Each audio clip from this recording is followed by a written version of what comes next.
Pero para ello, para referirme a esta jurisprudencia muy reciente, quiero primero, como preámbulo, referirme a la naturaleza jurídica y económica de las asociaciones en participación, ¿no? Que como todos sabemos, es un contrato asociativo regulado en la Ley General de Sociedades, no es un contrato de sociedad y tampoco tiene, por ende, una personería jurídica. Y muy claramente el artículo 440 de la Ley General de Sociedades señala que este contrato es uno por el cual una persona llamado asociante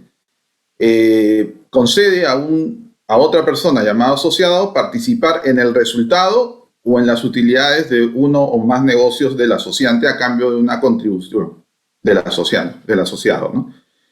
Este contrato lo único que busca es unir esfuerzos con el objeto de generar rentabilidad a través de un negocio. Como cualquier contrato asociativo, como sucede también en el consorcio, con la diferencia que en el consorcio ambas partes participan en la gestión del negocio, a diferencia del caso de la asociación en participación, donde únicamente la gestión está a cargo del asociante, ¿no? Desde el punto de vista comercial, se espera, ¿no?, de que el asociante, que es conocido por su experiencia en el mercado, en el giro que es objeto del negocio, sea visto, digamos, por terceros, participa con terceros, con los terceros, se le atribuye la propiedad de los bienes de manera presunta, y aún, vamos a ver después, que aún cuando el asociado no participa en la gestión, en ambos casos, cuando se genera utilidades como consecuencia de la ejecución de este negocio, ambos reciben rentas empresariales porque el origen de esta renta es el negocio, o sea, la combinación de capital más trabajo.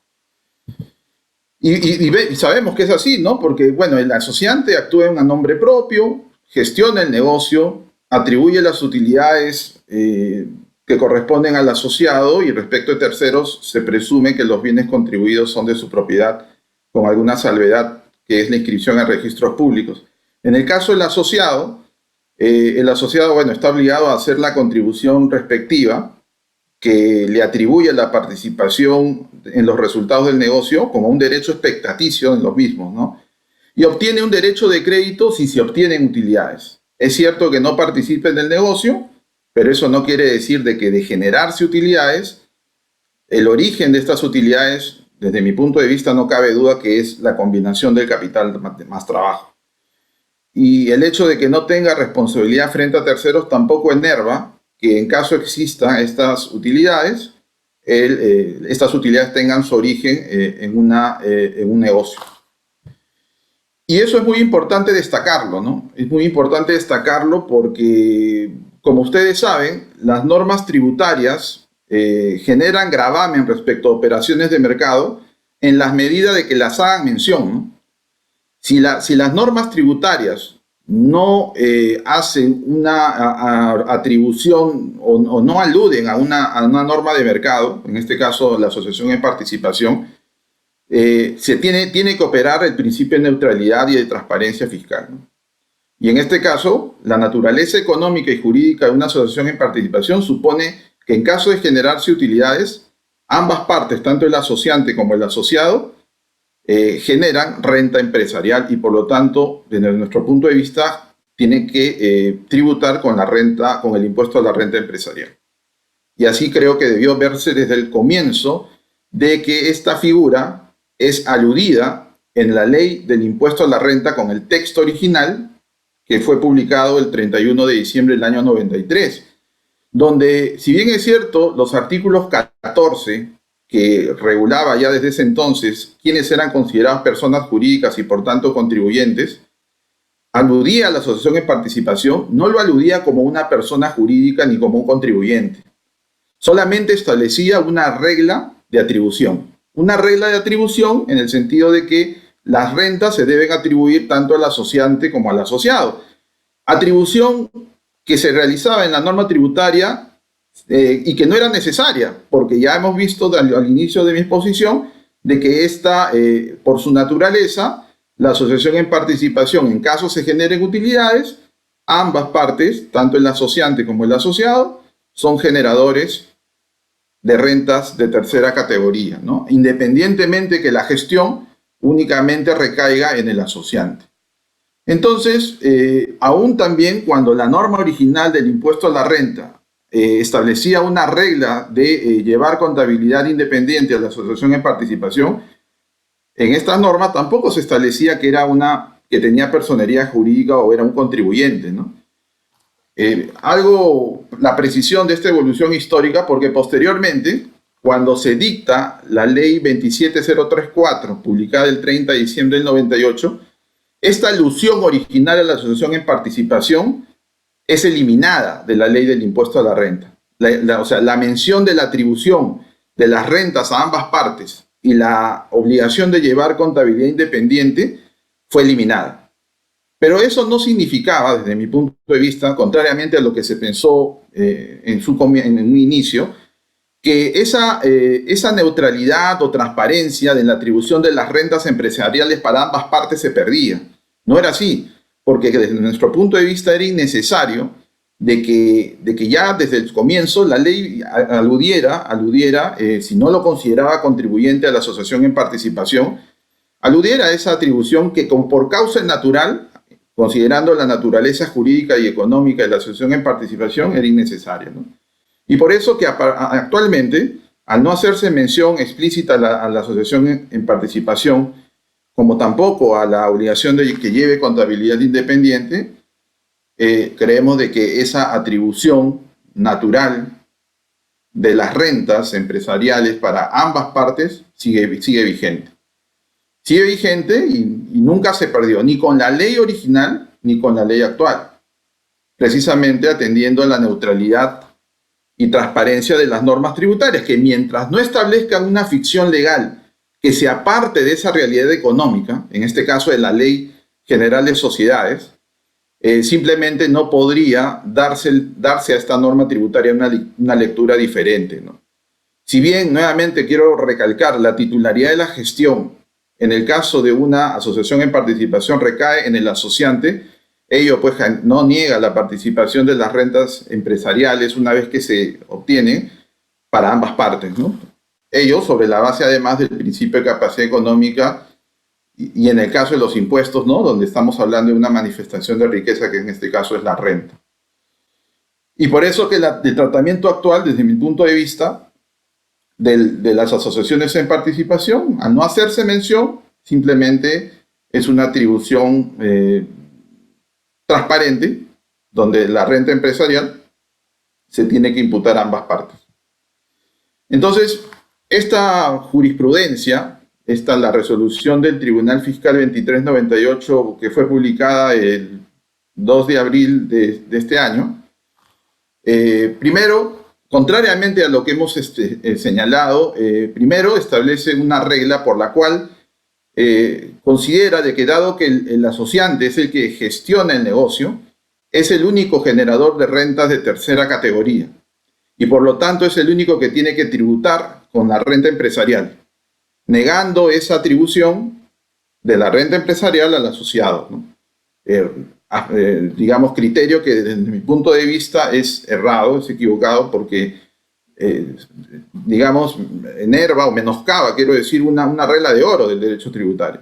que mientras la norma tributaria no comprenda o no muerda una norma de mercado, una operación de mercado, una norma que regule una operación de mercado, no podría ser desnaturalizada la ley, la norma de mercado, ¿no? Eso es clarísimo por el principio de reserva de ley también. Pero peor aún, esta resolución de observancia obligatoria no solamente estableció que el único perceptor de las rentas de tercera categoría es el asociante y no el asociado, sino que ha establecido que la participación del asociado, ¿no?, en una asociación en participación califica como un dividendo sobre la base del artículo 24A de la ley del impuesto a la renta, ¿no? Esta posición resulta aún mucho más cuestionable, ¿no?, porque no existe ninguna norma tributaria que atribuya esa calificación de dividendos a aquellos resultados que recibe el asociado como persona natural. En ningún caso lo dice. No se establece ninguna ficción legal que se aparte de la realidad societaria y comprenda dentro de las normas tributarias la calidad de dividendo por la participación que recibe el asociado, ¿no? Y esto es muy importante porque nuevamente regresamos a la regla de oro de la tributación, que no podría una norma tributaria generar un gravamen explícito si en los términos claros e inequívocos de la norma tributaria no lo hace así. Entonces, desde nuestro punto de vista, aquí consideramos que hay un error. Primero, también resaltar lo relevante que es que en este caso no estamos en un contrato de sociedad, no hay un accionista, ¿no? Estamos hablando de una asociación en participación que no tiene la calidad de una sociedad, de un contrato de sociedad. Entonces creemos que una vez más, en este caso, la jurisprudencia del Tribunal Fiscal se ha apartado o han distorsionado la naturaleza de un dividendo, ¿no? Otro punto que es muy importante destacar es que 3 meses después de emitida esta primera jurisprudencia de observancia obligatoria, 3 meses después se emite una segunda jurisprudencia de observancia obligatoria, la 5329 del 2021, publicada el 1 de julio del 2021, que refiriéndose a esta primera controversia, 3 meses antes, señaló de que se ha generado o invocó la institución de la duda razonable para eliminar el cómputo de intereses moratorios y también la eliminación de las sanciones que se originan en la interpretación equivocada de la norma en el caso que el contribuyente haya considerado pues no grabado esos dividendos, ¿no? Como dividendos, esa participación del asociado como dividendos, ¿no? En este caso creemos que también existe un inconveniente o un cuestionamiento de esta jurisprudencia porque establece que estos intereses no deben computarse desde el día siguiente del vencimiento de la obligación hasta los 10 días siguientes posteriores a la primera jurisprudencia de observancia obligatoria y no a esta.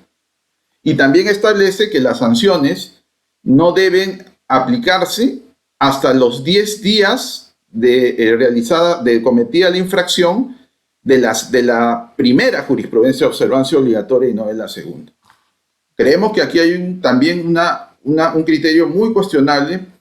y quiero referirme al artículo 170, numeral 1 del Código Tributario, que precisamente regula la institución de la duda razonable y que genera la eximencia de intereses y sanciones cuando por la interpretación equivocada de una norma, a través de la aclaración realizada en este caso por una jurisprudencia de observancia obligatoria del Tribunal Fiscal, se eximen de estos intereses y de estas sanciones, ¿no? Como ustedes advierten de esta diapositiva donde se menciona el texto de la norma, estos 10 días en realidad deberían ser computados desde que se invoca la aclaración por la oscuridad de la norma que se está precisamente aclarando o precisando. La duda razonable no podría invocarse desde la primera jurisprudencia que ha sido publicada en el Diario Oficial del Peruano, porque precisamente la norma señala que es constitutiva de la duda razonable la invocación del artículo 170, numeral 1 del Código Tributario. Por lo tanto, la eximencia de estos intereses deberían computarse hasta los 10 días posteriores de la publicación, no de la primera jurisprudencia, sino de la segunda jurisprudencia, e igualmente en el caso de la imputación de infracciones, de las infracciones que son consecuencia de la incorrecta lectura de la norma que ha sido objeto de aclaración. Y por esa razón, nosotros pensamos respetuosamente que ese criterio que ha invocado el Tribunal Fiscal cuando señala que no se deben, que la eximencia de intereses y sanciones solo alcanza a los 10 días posteriores de la primera jurisprudencia, es equivocado, ¿no? Y nuestra posición, perdón, se me dio la luz. Nuestra posición es la de que los contribuyentes debieran tener la supresión de intereses y sanciones por 3 meses adicionales que corresponde al periodo entre la publicación de la primera y la segunda jurisprudencia del Tribunal Fiscal. Finalmente, quiero referirme precisamente a la naturaleza de la duda razonable, ¿no? La duda razonable es una causal de exención de la responsabilidad. ¿Qué quiere decir esto? Que se entiende no cometida la infracción,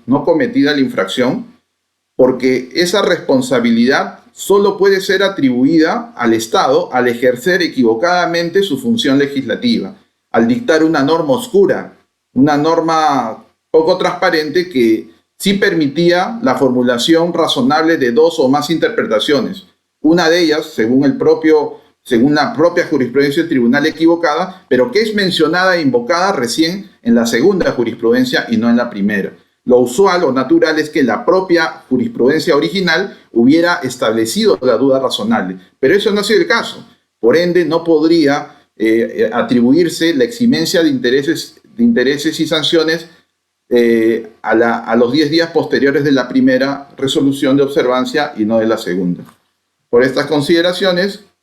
creemos que era importante destacar estos criterios que creemos que, si bien han sido cuestionables, en esta oportunidad era importante destacar y comentarlos para que los operadores tributarios pudieran tomar en cuenta. Muchísimas gracias por la oportunidad y será hasta un próximo momento. Muchas gracias.